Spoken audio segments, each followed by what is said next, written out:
ఇట్లా కూడా అన్నం పెడుతున్నా. ఈరోజు అక్కకి జ్వరం వచ్చింది కదా, మనకి అన్నం కూర నైట్ వంకాయ కూర తినడానికి. లడ్డు ఎక్కడిది? ఏం కావాలి? లడ్డుకాయలా?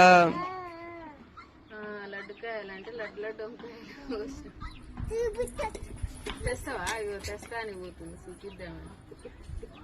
తోటలకైతే పోదామని అన్నం పెట్టుకుంటాను. ఈరోజు మేమిద్దరం, మా ఇద్దరు పిల్లలు అనమాట. ఏమంటారు మమ్మీ? కంట్లే